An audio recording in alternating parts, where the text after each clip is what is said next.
Welcome back. Now last week we talked about sitting, we started diving into that and looking at a stool type of situation where there's no back to it.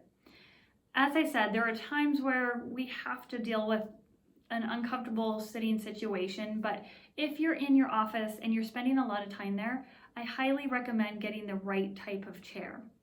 Now this depends on a lot of things. Ideally, you want a chair that goes up and down. That allows you to get your hips to the height of your knees either higher than your hips or at the level. So as you saw, I just dropped down this chair and now my knees are slightly higher than my hips. Ideal. I would love if everyone could do just that alone, because I can't tell you how many people's low back pain goes away just by doing that little tip. The other thing is we want to get the low back all the way into the chair back. There's a little bit of a slant backwards with this type of chair, which is amazing, but it doesn't go back too far and it doesn't have me up rigid like this. It allows my back to relax a little bit. My upper back goes into the chair back, and again, my knees are a little bit higher than my hips. My feet are flat on the ground. Now this is great in isolation. When I turn around, the width of the chair is quite big, so I don't have to use my arms on the armrest. I can have them down at my lap. Excellent type of situation. I don't really like these armrests, but they're useful at times. You never know if you're injured or something and you need something to help you get up. Those are great for those types of situations. As I'm sitting here, I can relax all the way back. Now, this is in isolation. It works great if I'm on a laptop. It works great if I'm sitting here talking to you. But when I pair it up with a desk, that's when things become more challenging. If you have a desk that goes up and down, excellent. You can typically get the desk to match your hands.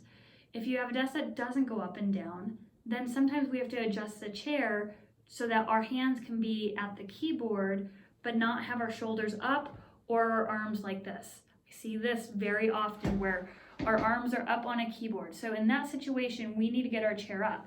So if we lift our chair up, now I'm at that position where my hands can be matching with the desk height, but the problem is now my hips are higher than my knees.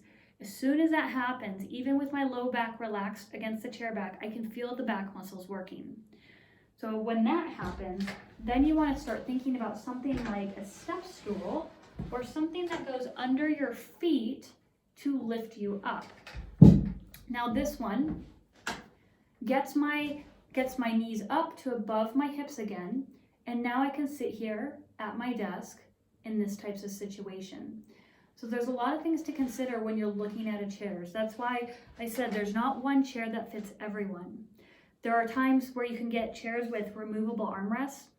Awesome. Then you don't need them, especially a lot of times I have people doing exercises where they're reaching over to the side.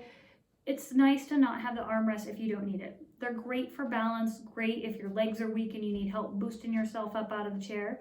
But those are just some considerations for a desk chair when you're looking. It doesn't have to be a $1,000 ergonomic chair. You don't need to have some kind of extra support pushing on your back. There are a few cases where people have an extreme lumbar curve back here where they need that support initially, and as they learn how to relax, they can start to decrease that support. So there are always wild card situations where you might need a support, but generally speaking, I tell people, try not to use so much extra lumbar support. Just have a little bit of a nice curvature, most chairs have a nice curvature that's enough for your back. We often don't need to shove another pillow or a towel back there. That just further increases the nervous system sympathetic tone, our fight or flight system, and all that. I hope that was helpful. If you have further questions about a certain type of chair or how you should be sitting, please let me know.